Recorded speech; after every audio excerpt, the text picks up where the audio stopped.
Good day, everyone. Welcome to the morning meeting. Dan, Sean, and I are happy to have you here to walk you through the events of the day in brisk order, and Yeah. then we'll take your questions if you're here on the two-way platform. Please raise your hand. This program is based on the network news division's morning meetings, where they gather the staff from all over the country and the world to run through the day book, and we'll do that very thing, and then we'll ask you to not put smack in the chat. Dan and Sean both wearing nice Yeah. clothes today from our friends at Fairway and Green. Our sponsor, if you want to dress like for success, like Dan and Sean, easy. Go to twoway.tv/fairway. Use the promo code twoway20 for 20% off your full purchase price, and you can get the quarter zips, the golf shirts, most comfortable boxers I've ever owned, all available to you 20% off. Go to twoway.tv/fairway. You guys ever been to Japan? Yeah. No, would love to. Yeah. So Sean, there's video of the president walking around with the prime minister that people on the left are saying he looks Biden-esque in how he's sort of walking around. You can throw that up while we're talking about it. Oh, that's Um, nice. so does Nate. No, on a dame does Nate. And the thing is that anybody, I don't care what age you are, the flight to Asia is just, it's discombobulating. And now he's been there. He's already been at another stop. But Sean, do you look at this and say there's anything to it, or not? Well, that's not the video people are referring to, I believe. No, it is. It is. I think it Okay. is. It's one I've seen all over social. I Okay. mean, can I be honest? I get I know you do too, Mark. Like you get the pool reports. I don't I get tired reading what he's doing. So I don't care if you're 40 or 50 or 9. Like the guy's on the move and he's Yeah. been like you can say what you want. So I don't know whether someone's referring to like his gait or whatever, but honest to God, I'm reading all the stuff that he's doing and just staying up that long. Yeah. I didn't travel. I traveled an hour this week and I'm exhausted.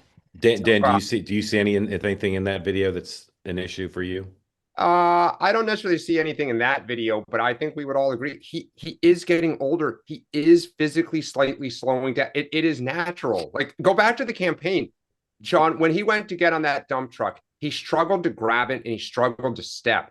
Again, most 77-year-olds who are slightly overweight, not slightly, but overweight, don't move as fast. Like he Yeah, is. I mean, I guess there's a right. So I won't debate you on the Yes. fact like I wake up more challenged every day, Same here. and I feel so I get it, right? We were joking about the marathon. Like I've run too, but I couldn't watch a marathon now.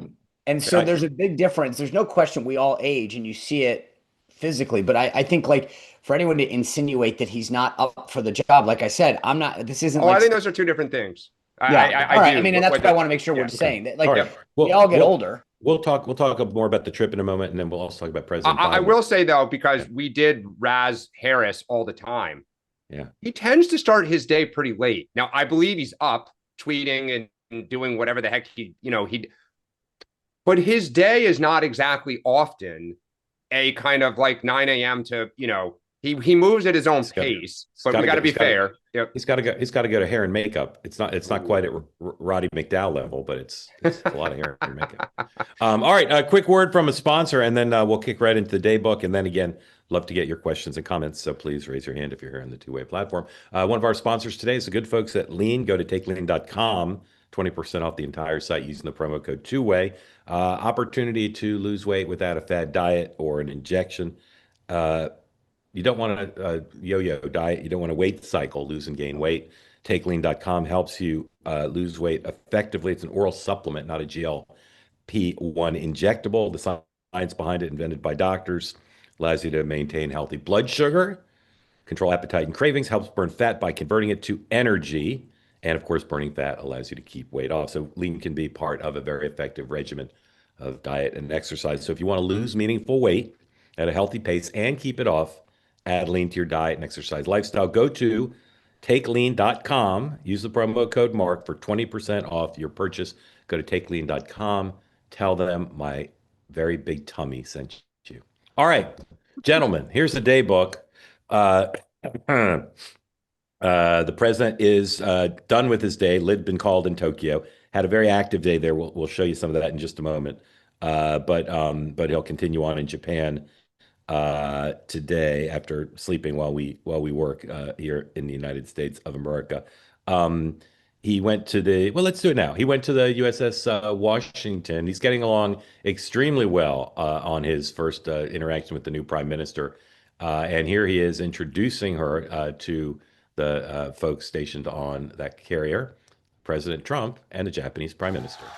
This woman, that's right. This guy.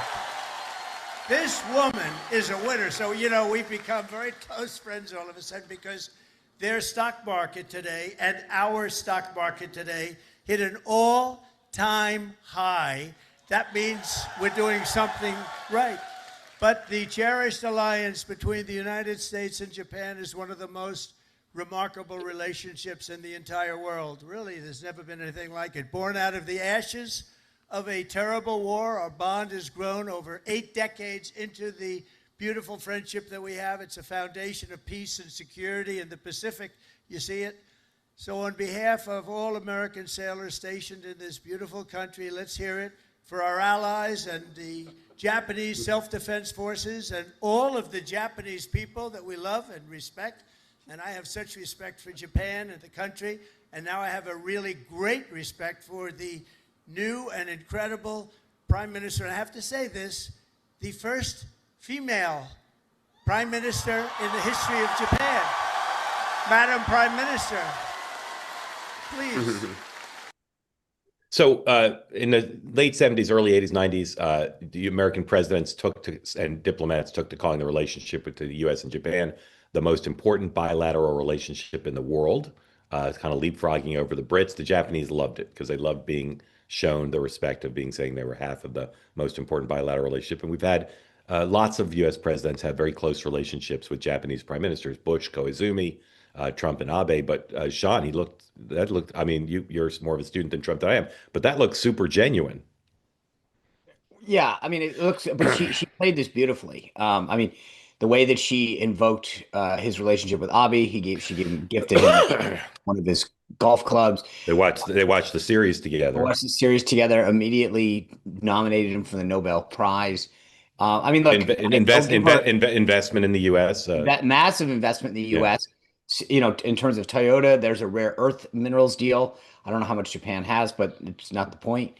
I think the deal is to work together to look for them. So I mean, it was a really smart diplomatic way to start the relationship, and you know, but look, as you guys know, Trump can sour on somebody really quick. So, but I will give her an A for her first quarter. Dan, ceremony between the leaders. Here we go. Dan, I'm a student of Japanese politics, what I majored in college. The fact that they've got a female prime minister before we have a woman president is pretty stunning. And just looking at her, I mean, I've read about her. I didn't know about her before, but she seems to be extremely adept for like being a week into the job, standing on the national stage, right? Yeah, I mean, look, that was great to hear Trump say we have a special relationship with a key ally. We always keep talking about China and the importance of trying to manage and mitigate the risk of China. We need Japan. Like we should be allies.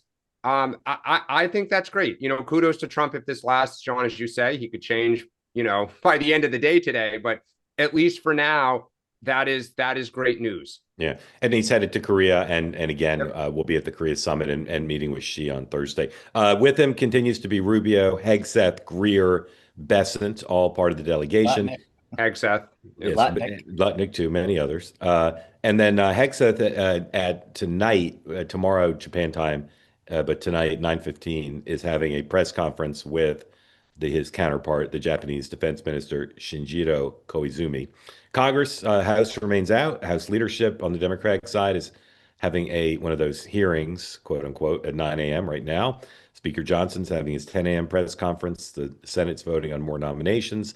Party lunches today, 12:45, and the Republican lunch will have a special guest, J.D. Vance, ostensibly there to talk about tariffs, but the thought is he may well talk about the shutdown as well. Well, and to talk tariffs, let's be clear, because some Republicans are getting pretty frustrated. He's there to be like, guys, shut your mouths. Michael Knowles, the commentator, frequent guest on Next Up, a great guy, and Chad Wolf, the former acting Homeland Security Secretary and a friend of Sean's, I believe. Is that right?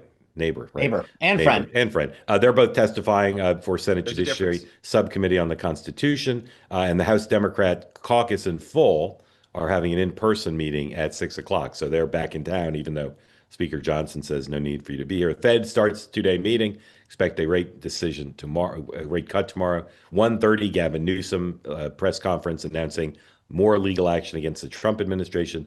And 9:30 Eastern tonight, Kamala Harris appears at the Wiltern Theater in Los Angeles.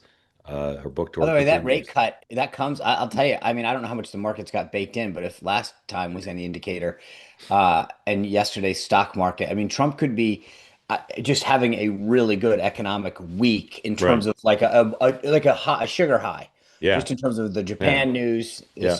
All right, If they announce a China trade deal and it actually is real and has real teeth and real significance and a rate cut, I would buy. The market will go crazy on Friday. We were going to talk about the shutdown first, but let's finish up on the economy. Here's the president at the other event he did besides the carrier. He spoke at a business event, and here he is praising the economic quarterback of this administration. I would say maybe a more visible and effective quarterback in less than a year than Joe Biden's Treasury Secretary was in 4 years. That'd be my objective view. Here's the president in Tokyo talking about Scott Bessent. What was her name? Janet? What's her name? So I just want to thank some of these people. Scott Bessent, you're doing Janet a great Yellen, job, Secretary of Treasury. Yeah. Thank you, Scott. Thank you, Scott. Great. How good is he on television? You know, he soothes the markets. I don't soothe the market. I sometimes disturb the markets. He soothes the markets. He goes, I say, Scott, go in and clean it all up for me, Scott. And he goes in, and he's really terrific. He's done a great job. And I'm thinking about him for the Fed. See, now the camera's going, breaking news, but he won't take the job. He likes being Treasury. So we're not thinking about him really, But we're very proud of the job you're doing. All right. There's also some stories in the last couple of days. By the way, can we just, I just want to pause for 1 second. Because I've been saying, I mean, we've been talking about this for months. I want him as Treasury, as Fed. He'd be great as Fed. He says he doesn't want it, but we're thinking about him. So I'm not thinking about him. I mean, he's the backup. Put your money on Scott Bessent right now. I still don't think he'll do it, but he'll bring me 5 candidates. I'll reject them all, and then I'll say, Scott, do it. And he'll do it, but we'll say that we do. I mean, like, this is. I think he's still going to want him at Treasury. So earnings continue. Earnings, who? Dual hatted. Oh, no, the Senate won't go for it. The Senate already knocked it down. I don't think that's a bridge too far for them. Okay. I think we'll see. I think it's a bridge too far. We funded a bridge in Alaska. It's one of the few things they'll stand up to him on. Earnings continue to be pretty good, corporate earnings, but there's also reports, have been a couple stories in the Wall Street Journal, huge layoffs at Amazon, right? At Amazon. And then Chase, JP Morgan Chase, and a few other big companies are saying they now believe they can grow without hiring. So hiring freeze, but using efficiencies, including, of course, AI, to grow without hiring, and that's not great. So we continue to have pretty mixed picture. I agree with you guys. By the end of the week, assuming the China deal stays on track, and there's a rate cut, the markets, everything will be an all-time high. Dan, how are you feeling about the real economy? Man, two different views. I agree with you. Like, the corporate earnings have been very good so far this quarter. I actually think I saw 85% of the S&P 500 beat earnings, which was the first time, the highest number since 2021, kind of when we rocketed out of COVID, that companies are doing well. There also seems to be potentially a white collar recession coming. In the past, they've been blue collar recessions, manufacturing, other things. This AI may be causing and they've talked about this. I think the challenge for Trump is, one, we keep talking about this, voters don't feel it. Two, and Trump was very good at hitting Biden on this. You run a risk always talking about the stock market as the indicator, because one, not everyone's in it. And two, poll after poll shows that regular kind of workers, blue collar and lower level service workers, don't feel very good right now. So it's a balance between trying to say, hey, things are pretty good, look on the horizon, like good times are coming, and looking like you're cheerleading for the rich who are making more and more money in the market. Yeah. Sean, how are you feeling about the real economy?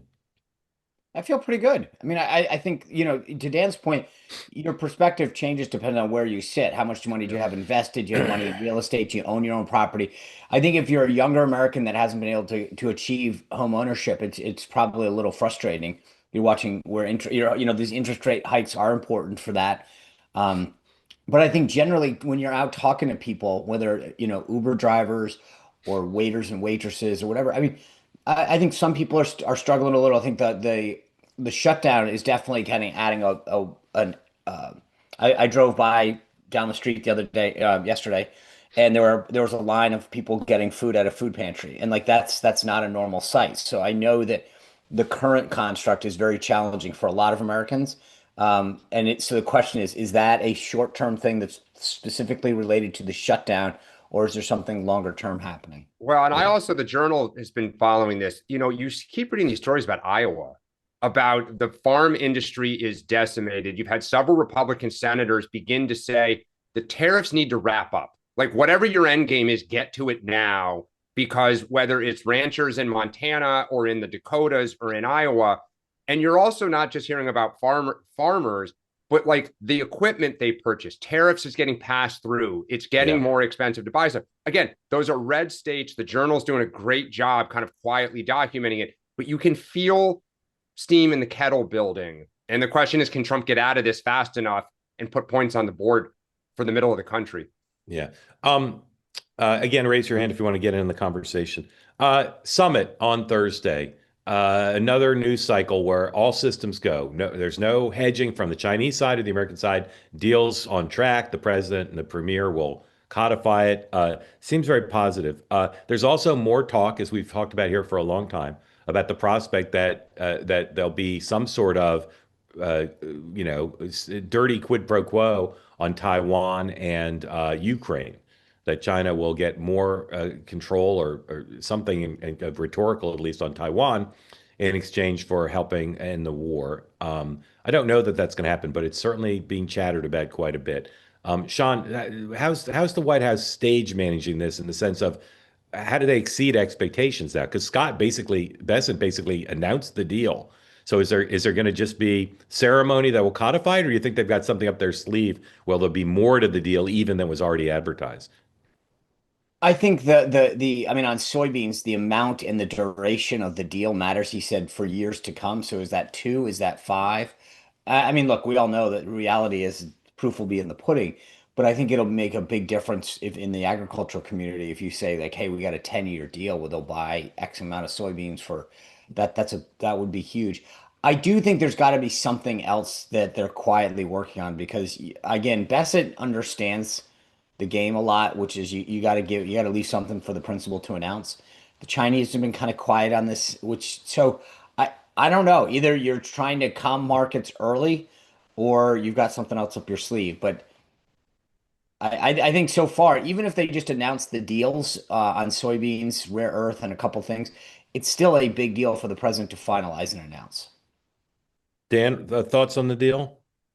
I mean, I continue to go to what I said earlier in the week, which is if that's the deal, it kind of feels like you're back to where you were at the start of all of this. Because remember, the big push initially was, the whole point of Liberation Day was, or not, one of the points was reshoring, decoupling from China.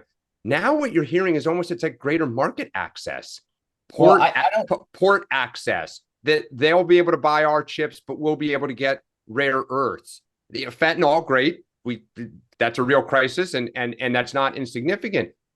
But what you're not hearing is the idea, like you don't hear Besson talk about reshoring at all. Yeah. And that has kind of moved off. So again, like we started all of this, and that's kind of where we're back to. Yeah. It's a great point. That may have just been play for leverage. Shutdown. We didn't talk about it in the top. The main government employees union said yesterday, basically endorsed the Republican route, which is end this. Now, as some Democrats have pointed out, that's been their position all along. They just put out a press release about it. They didn't slam the Democrats, but you do hear in the voices of some Democratic senators, particularly Dick Durbin, but some others as well. Here's the headline from the New York Times. Top federal workers union breaks with Democrats on shutdown. The American Federation of Government Employees in a shift I don't know that it's really a shift, but called on Congress to immediately reopen the government without the healthcare measures sought by Democratic lawmakers. Some believe that at the Democratic lunch today, there may be more pressure, and a few people like Warner and others have said, well, let's see what happens. But there was certainly not an immediate change. Here's my question, Dan. If you're Schumer's chief of staff, let's say they decide, yeah, we got to give up. We'll get as much as we can in terms of a promise on a healthcare vote, but we have to give up. What do you do? Do you call Thune? Do you call the White House? Like, how does Schumer wave the white flag to minimize damage? It's a great question because we keep talking about how does Schumer personally come out of this. Yeah. One option is you bless and release the moderates to say, go start talking to them. I'm not going to be out. I'm the leader. I'm going to maintain our position, but you have my blessing. Now, the question is, will he provide them cover when the base says, gosh darn it, Elise Slotkin's gone wobbly? I'm just using her as a for instance. But we keep talking about this, and Steve Almendorf had the great expression, comfortable versus uncomfortable. Democrats are starting to get uncomfortable. It's not just the unions. I keep saying it, these stories of SNAP benefits. Now the party's like, well, Trump can do something about it. You have to do something. And they're like, I remember Republicans would say this, right? When they would do shutdowns, do Social Security, like answer the phones, that kind of stuff. And we're like, got to reopen the whole government, guys. Sean, the first step has to be what gets 8 Democratic votes, right? That's the first step in getting the shutdown over is something has to pass the Senate. And maybe that has to be, because Johnson won't bring the House back, that has to be the House clean CR. But then there's a deal amongst those 8 that has to be blessed by, amongst some number of Democratic senators and Republican senators. That has to be blessed by Schumer and Thune. Then it has to be blessed by Johnson and the White House, right? The deal doesn't, there's no deal unless everybody's in for it, right? Well, there's no, sorry. So my question is, how does that happen? Does the Senate gang make the deal? Schumer and Thune bless it, then Thune calls Johnson and the White House. Like, how does that get done? Because I've always been someone who warns, just because you read a headline saying a Senate gang has a deal doesn't mean there's enough votes to pass it. That probably is the lowest degree of probability. I'll go back to what I said the other day, though.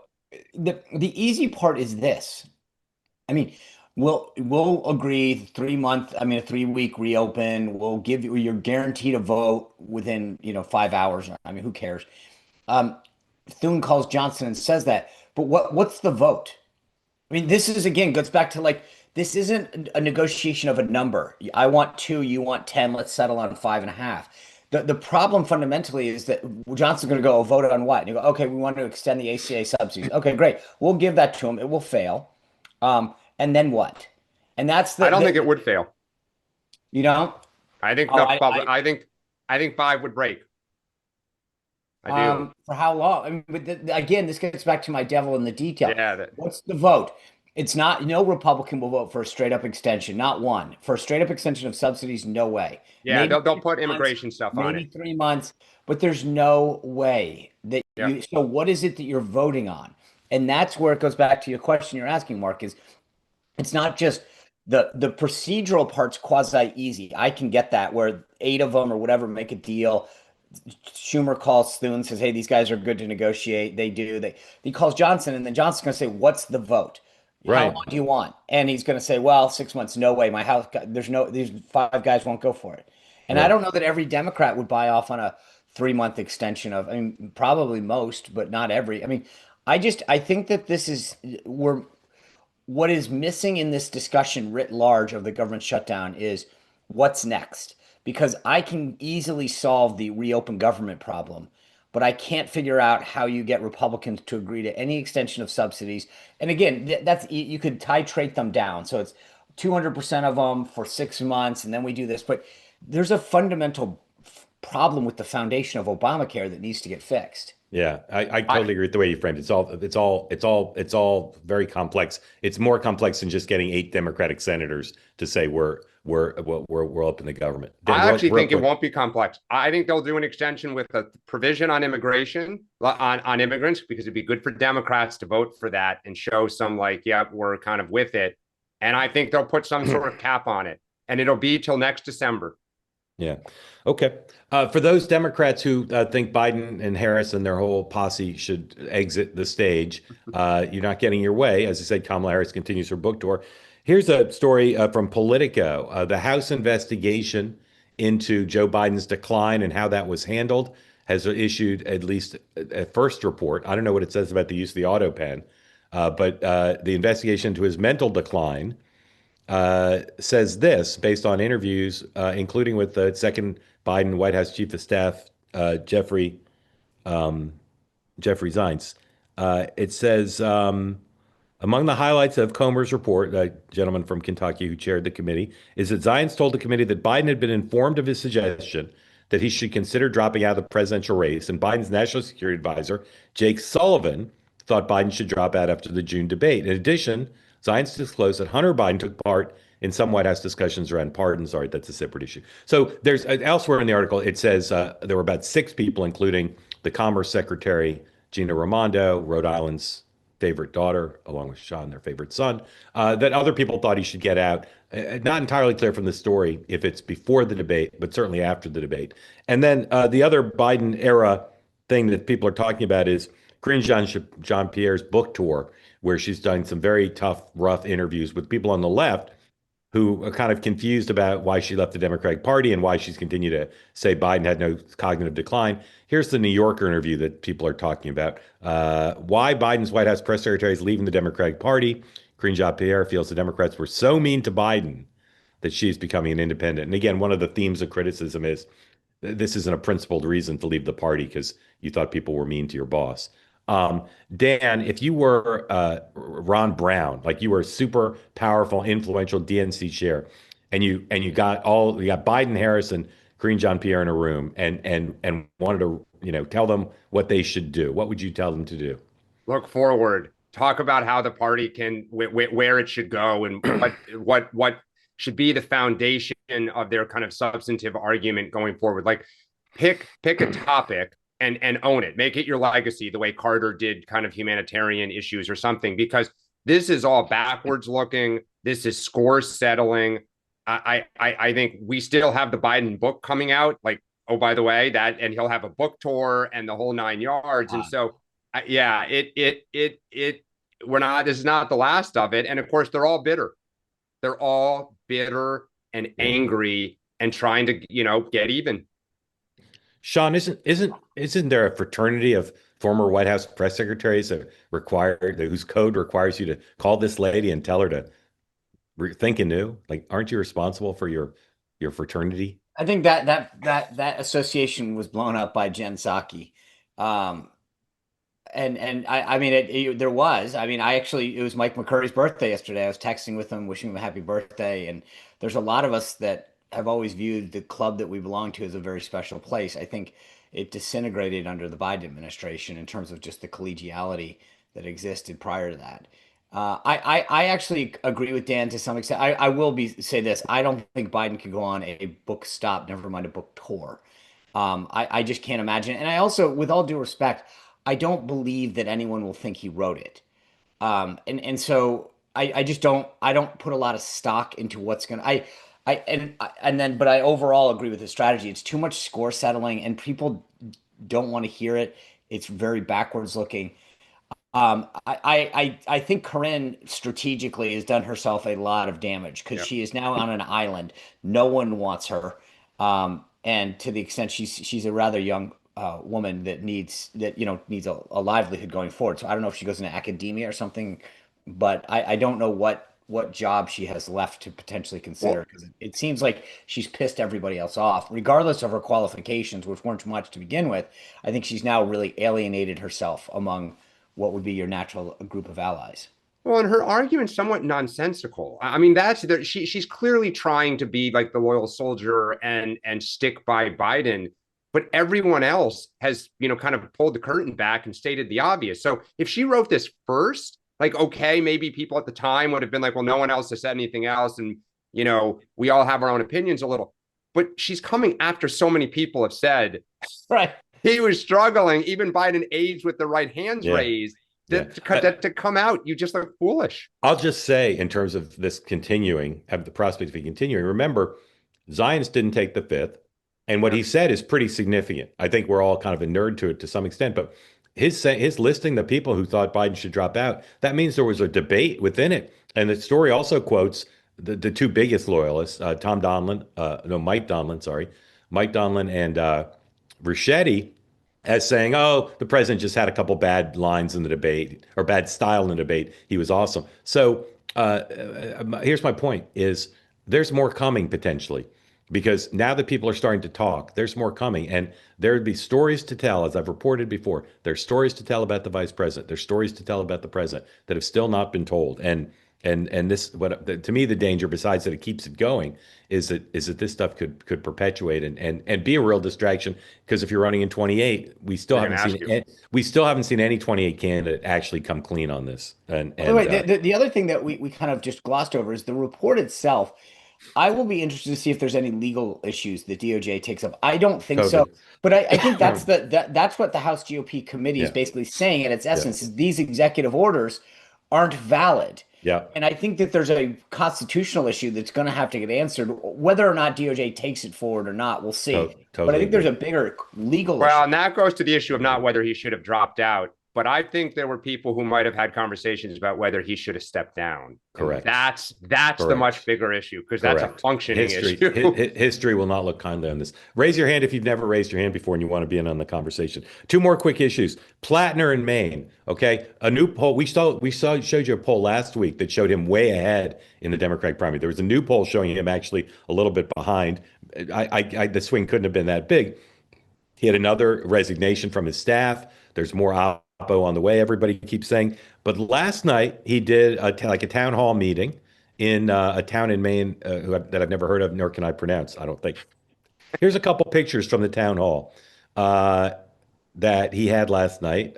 Maine, not that populous a state, 700 people. How do you pronounce the name of that town, Sean? Demarascata? I don't even know where that is. How far? Someone Google map that for me. How far is that from?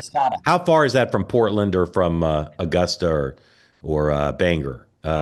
700 people. And Platner tweeted out the photo and said, "If the establishment thought they could push me out of this race, then they've never met." It should say never met a Marine. It says they've never meet a Marine.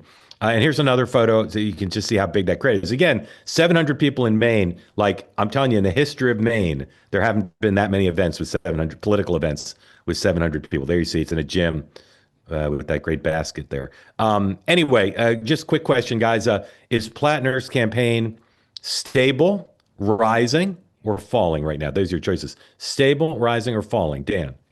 Just quickly, it's that town's between Bangor and Portland. I'm just how far from Portland is it? I didn't. I was listening to you. About an hour. Yeah, an hour. Wouldn't start from here. So stable, rising, or falling? Give me a few more town halls. He may be rising. Yeah, 700 people. Sean, if he was a Democratic stock, I'd buy it. Yeah, I think he's rising too, and this will be the subject of my reported monologue because I talked to some Mainas last night on Next Up later today. Lastly, by the way, I caveated it for that reason though. I think he's a rising stock in the Democratic primary. Yeah, I think that once he goes to the general, he's Swift voter's dream. Maybe. I don't know, because you know what? Between Mandani and him, the arguments you're hearing, what you just made, you sound like Democrats talking about Trump. Exactly. Right? Like, just wait. This is my monologue. Sorry. Don't go too far on that. Yeah, no. That's all good. It's all good. I agree with you, Dan. It's not New York City. I mean, if he exactly, it's in New York City and Maine. If he handles the narrative of the victory of a primary victory and he sails into the general, she's vulnerable. I'm not saying he's the favorite, but I really do believe Dan's right that he would leverage the primary win into a narrative about recovery and comeback. John, I would also say this: Spanberger and Sherrill have turnout problems and energy problems. Mandani and Planter have no such energy problems. Now we'll see if they win. Right? I guess my only issue is, look, I will say the one smart thing this guy's doing, is he's leaning into like Maine too, and a good chunk of Maine is NASCAR country. I mean, like he gets that. He dresses the part. He sounds the part, and yeah. All right, he's an interesting candidate to say the least. A couple things about Tuesday's races. First, New York Times reports that the Democratic Senate gubernatorial candidates Cheryl and Spanberger are going to host a joint online event. I don't know. Is this to raise money or Well, just that's to what I was energize? thinking. It's just a again, kind of a get out the vote event. This is tomorrow. They will appear together, hoping to generate Democratic campaign volunteers and voters, says the New York Times. That's interesting. And then in the New York City mayor's race, I'll just say this. The reason everybody says the race is over is because of polls. No one who's saying the race is over has access to private, turn out the vote data or early, there's not enough early vote yet. Like it's all based on and the betting markets, which are based on the polls. That's it. So if you assume that polls can be wrong, you shouldn't be saying the race is over necessarily. And stuff continues to happen. Yesterday, Mondami got caught in a lie that got a fair amount of attention. And here's the wood of the New York Post. 113. 1 week to save New York. Every vote counts to stop socialist takeover. Cuomo cuts Mondami's lead. There's a new public poll that shows the lead down to 10. And then there's the story about him allegedly lying about his aunt, who wasn't his aunt. Let's do quick from both of you on all three races. Dan already mentioned Democrats are worried about turnout. Sean, any thoughts you have on New Jersey and then Virginia? I've kind of switched my priority. I mean, I look, one, I think Chinarelli's is surging a little in New Jersey. I think the Dems are concerned. In Virginia, I feel like the last 8 days here are going to be critical in terms of turnout the vote. I think it's within striking distance. Miaris is pretty good shape, but it's going to be tough. It's all going to be about get out the vote. And I think I'm with you on this. What scares me is the record turnout. And the one thing that I'll tell you is that having been on the inside before, no one's talking. I mean, Mondami yesterday was talking a little bit more hesitantly about his turnout operation, saying we're gonna. It didn't have that same. It didn't evoke the same level of confidence, and that says to me as a guy like you're a little worried about what you're getting back on the data. Totally agree, Dan. Yeah, again, I am watching to see what dials they might start turning in public, because that would tell you that they sense they need to stoke the base, remind them of why this is important. Yeah. Do you start seeing more surrogates? Does he start doing more interviews here and not just with the positive? Does he try to start contrasting a little bit harder to remind you? Sorry. No, go ahead. I'm just going to say, as best I can tell, he's not spent much on negative messaging on Cuomo, and there's plenty to message there. So that'll be a tell if they changed up their traffic today or tomorrow and start running negative on Cuomo. The one thing that I've got, just to make sure everyone understands this, like the hardest part about a race like this is that you cannot model, right? You have a Democrat, a Republican, and then another Democrat. I mean, like you in a normal race, you could look at the data of the voter profile and say, okay, that's an independent, but they have a long history of voting Democrat. Okay, but right now, what does that mean? Does that mean you vote for Cuomo, or does that mean you vote for the? I mean, like this is not there. I don't think there's a model that anybody has. Absolutely, absolutely. A small and medium turnout benefits Mondami. Massive turnout, getting close to 2 million, benefits Cuomo. And the early numbers suggest we could be headed towards massive turnout. So, like I said, don't bet against Mondami if you're going to Ladbrokes, but don't declare the race over because of polls. That is Sean, Dan, and I have all said. I'm getting a little concerned. Yeah. Be concerned. All right. Quick word from another new sponsor, and then your questions again. If you've never raised your hand on the program before, we'd love to have you. A new sponsor is folks at Poncho Outdoors. Poncho Outdoors got you covered. Classics like denim and flannels, new styles like the Western Polo and the Tough Thread. Their clothes are comfortable, durable, and versatile for whatever the season brings, and I can vouch for that because I've been wearing them around now as it's gotten colder here. They're good weight. They're comfortable all day. And you can get them right now. Go to ponchooutdoors/Mark, 10% off your first order, free shipping. Go to Poncho Outdoors Mark. These are clothes that are, again, look good and are comfortable. They're great for every day, but you can put them on with something a little bit nicer and on around it, and they'll be great. Wrinkle-resistant collars with comfortable stretch material works just as well after work as it does in the field. And Dan's constantly in the field, and I'm saying to Dan, get out of the field, put on your Western Polo. If they want to meet me at the finish line of the marathon, I'll put their poncho on after and walk home in it. That'd be good. I'll model it. Again, these are great, comfortable clothes, great looking. Go look at them at the website. You'll see what I'm talking about. ponchooutdoors.com/Mark for 10% off your first order and free shipping. tell them Dan's marathon exhausted body sent you. All right, here we go. Mark, welcome in. I like that thing behind you. I want that explained. It's a sci-fi oil Is that the derrick. I don't know Obama what that is. library? I don't know what that is. None of What you is- know what that is. The Obama library. None of us That's know, Mark. Star we're a bunch Wars? of It's we're a bunch of Burning Man. This is the Oh. actual Burning Man figure. Oh, okay. Yeah, now it all coming back to me. All right. Mark, welcome in. Thank you I'm for a joining. Coachella kind of Hey, guy. Mark doesn't remember when he was there. What's on your hat, Mark? That's an assumption. Well, first I'd like to say longtime caller, first night listener, viewer, because I've talked radio fan from the 90s. I've been on Rush 6 times, and Hugh Hewitt to this day knows me as Mark in Mid-Wilshire. All Well, right. welcome in. We're happy to have you here. So I'm from Cazenovia, New York, as you say. I used to say upstate, but New Yorkers, if you're north of Yonkers, that's upstate. So it's central New York. It's a bedroom community outside of Syracuse. Okay. And have you been to Burning Man? 13 times plus. Okay. Why so few? 13? Well, it only started in the early 90s, so there's Yeah. only been like 20. And Okay. I've also been virtually when they didn't have it in COVID and many Yeah. regionals. But Okay. we can talk about Burton another time. Yeah, welcome in. We're happy to have you here. How'd you find Two Way? I've been listening to the podcast. I heard you, Mark, first on Megyn Kelly, and then I liked you on her show. I turned into your podcast, and then I found the three of you. And great to hear some actual. This reminds me of the classic days of media when you had Sam Donaldson, George Will, and David Brinkley. I think. That's very flattering. That is great company Very right flattering. there. Yeah. What's on your mind, sir? Well, I'd like to talk about the White House ballroom. And in the two-way tradition, this is some back and forth.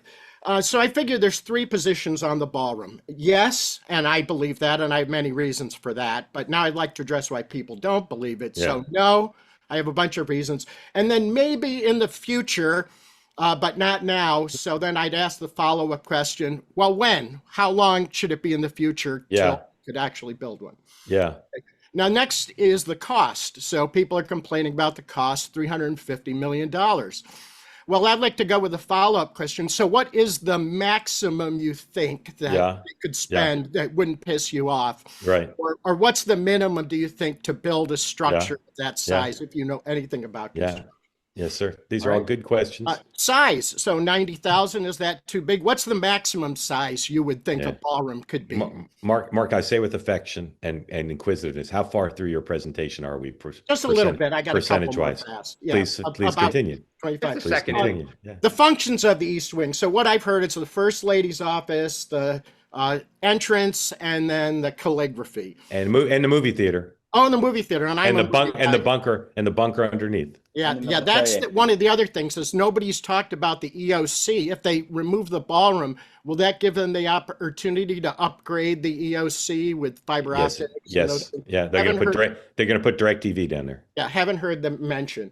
All right, so the best builder of the ballroom, would that be Coolidge, who's an engineer, Carter, a peanut farmer, Clinton, we know what he did in the White House, or Trump, who's actually a builder?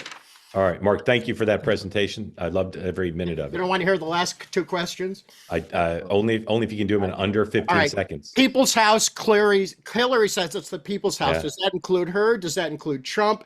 Does that include MAGA? Does that include the Russian, the Chinese, or illegal? 8, 7, 6. All done. 5. Okay, thank you for that. Sean, thoughts on Mark's presentation?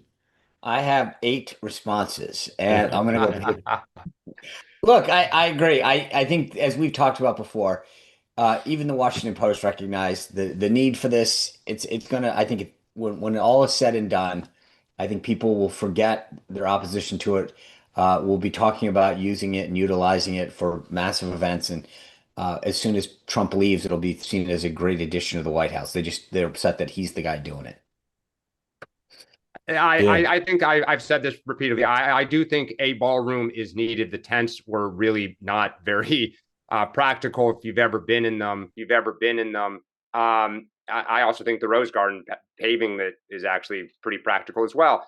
I think the issue is just, again, at best, Trump omitted several facts when they were talking about it, and B, they just did not go through and kind of condition the public for what exactly they were really thinking. Again, if you say, look, we're going to tear this thing down, We are going to build a 90,000 foot ballroom. Here's why we think it's a trade-off.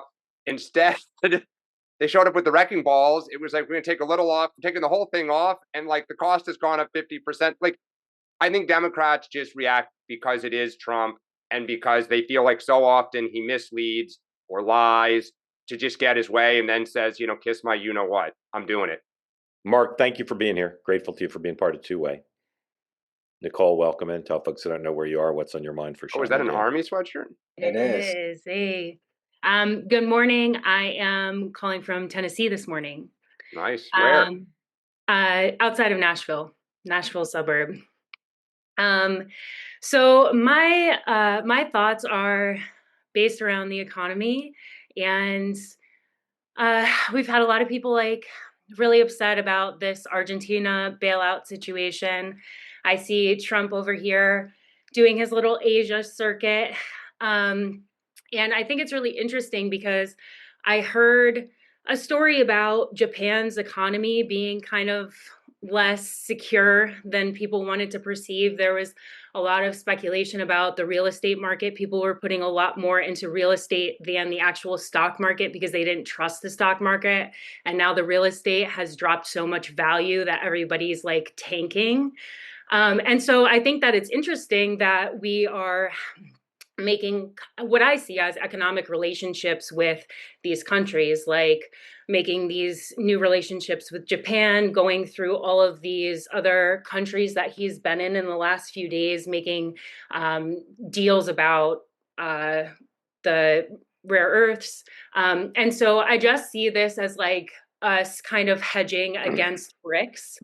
And so I would be interested to see like your thoughts on what this does long term, because I really do see this as trying to hedge out China, trying to make sure that we're making relationships with these up and comers so that China doesn't. But at the end of it, where do we end up? And Nicole, did you vote? Are you a Trump voter? Are you what is your yeah? I'm a 3-time Trump voter. Okay. And what is your perception of the economy where you are and in your field? I am pinching pennies. My gas is cheap. Groceries are expensive. I am looking out at Christmas already knowing that it's going to be sketchy. And is your patience still there with the president that this will work out, or are you beginning to get anxious for what he's doing? I'm super MAGA, to be honest. I am like our other friend who is a parent that will tolerate a little bit of pain and inconvenience for a long-term benefit to my family. My family is in construction and manufacturing and truck driving and all of these things that I feel Trump is trying to make changes to benefit. And so we've already been suffering. I'm used to this now. And so I am grateful to fill up my car for $30 at the gas tank, and I'll take that extra $20 and throw it into the grocery budget and do what I have to do to make it work, you know? I think that I am MAGA in the way that I also believe that American dominance is really important for the long-term, you know, hegemony of what I want my son to be able to grow up in. And I think that there is really good long-term tact and strategy behind making some of these trade agreements with some of these other countries that we can have mutually beneficial rare earth agreements and, you know, mining and things like this, that I think Trump is so tactful with the way that he uses trade as negotiation. And I appreciate that in him a lot. Nicole, if the president called you and said, what should I be doing differently or better on the economy? What would you tell him? I would tell him that he needs to fund SNAP. I would tell him that when I'm a military spouse and when the 15 came around and we didn't have to worry about our check, that made a world of difference. And the first is coming, and there are people that need food.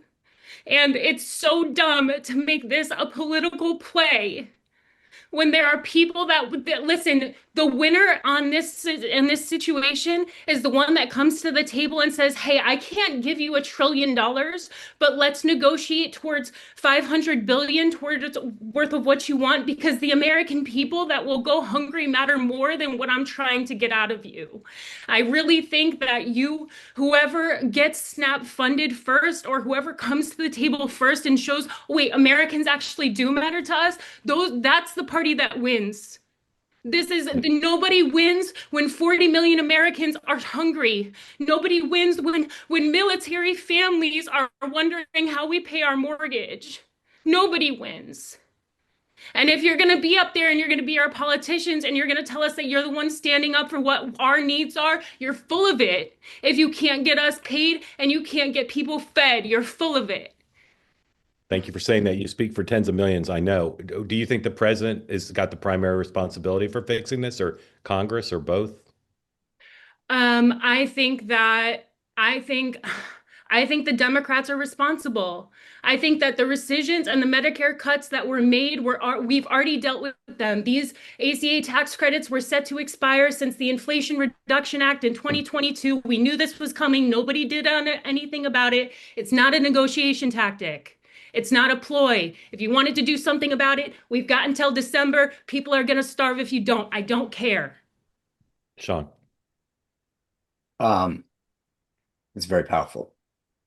I appreciate you sharing your story, because I think, when Mark says you speak for tens of millions, like, we literally have 42 million Americans on SNAP. So, real lives are real people. Yep. Yeah. For real.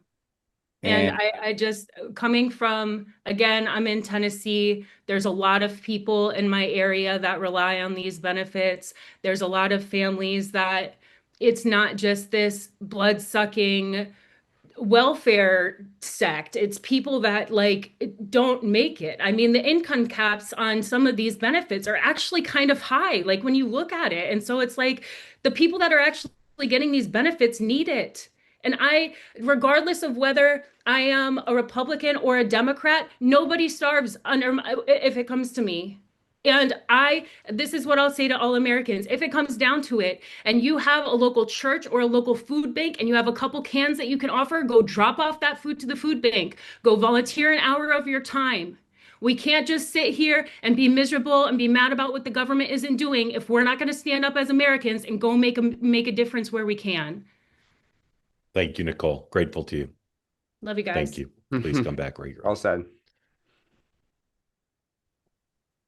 This is why we talk about comfortable or uncomfortable.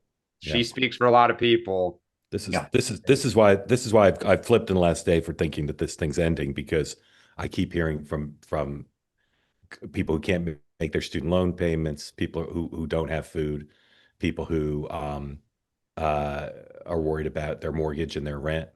There's just too many people who are endangered right now. So you think it does end sooner, or it doesn't end sooner? No, I do. I had thought 36 hours ago it was going to go to the end of the year. Yeah. I now think it's going to end very soon. So do I. Because there's just too many people who are dealing with a lot of pain already, and we just heard a powerful testimony to that. Ryan, welcome in. Thank you for joining. Tell folks who don't know where you are what's on your mind for Sean and Dan.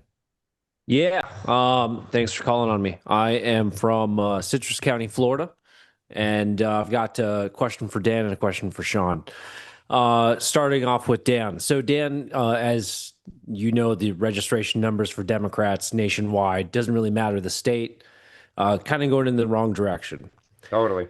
I would say the key state out of all these is Pennsylvania. Without Pennsylvania, Democrats have a really hard time winning 2028. Are there Democrat organizations working on the registration in Pennsylvania right now? And if so, who's doing good work there? So there's lots of people working on registration. The problem is it's not just a question of knocking on the door. It's what you say, what you represent, and do people want to associate with your brand? I mean, that's ultimately what party registration is about, right? I'm proud to be a Democrat or Republican, or their values speak to me. Trump continues to make inroads into blue America. Democrats continue to get further away from red America. That is, I wouldn't just say Pennsylvania, New Jersey, right? Which used to be not just like a part of the foundation of the party. And even in New York, the numbers are going like this. People are saying, I want to be not just an independent, I want to be a Republican. So it's a much bigger problem for the party than just a question of like, we're lazy and we're not knocking on your door.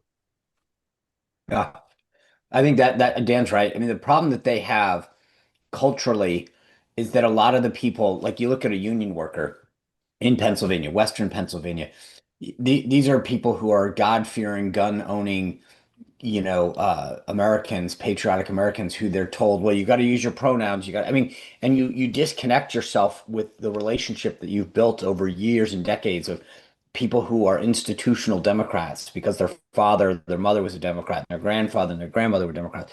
I don't know how you build that back in. And that's going to be a problem because you're right. The registration numbers in almost, I think it's literally 49 of 50 states. Yeah. Sean, and then question for you. Jack Citarelli ran in 2021. He got, within a hair's breadth of winning. There was a lot of, recriminations after the fact of, the Republican Party didn't support him. That's why he lost. If only the Republican Party, went all in on him in 2021, he could have won. Are we going to have those same recriminations this time around? Is the Republican Party supporting Jack Citarelli sufficiently, in your view, for him to win? Or is there going to be an excuse of the Republicans didn't really help? It's funny. There's what's that old saying, like the victory has 1,000 kings and losing has 1,000 fathers, and yeah.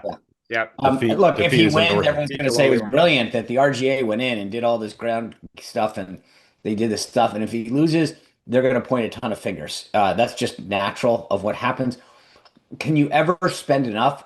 Look, I having been in the building, but in all of them, I've worked the senatorial committee, the NRCC, and the RNC. 90% of these decisions, there's some personality things every once in a while, but 90% of them are data driven. Come in, you look at the numbers and you say, hey, we're outside the margin of error and we're trending in the wrong way. We're not throwing good money after bad. The RGA came back in Virginia, dumped another 3 million in the other day. But they're not going to just throw money away because if they don't see a path forward. And sometimes you're wrong. I mean, it's like a weather forecast. Sometimes, the front's coming in and you say it's going to rain and then it moves the last second because of the European model. I mean, I've just made that up.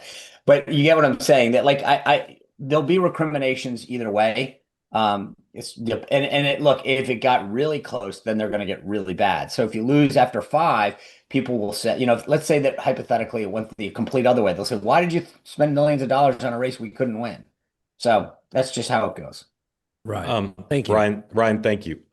As you all know, I don't read the chat. I do glance at it. I also don't read my mentions on X ever. I do glance at them. Here's one, very nice one from a member of our community. Really inspired by Nicole on Two-Way and her story. She's inspired me to go to the grocery store and pick up groceries and drop it off at my local food bank.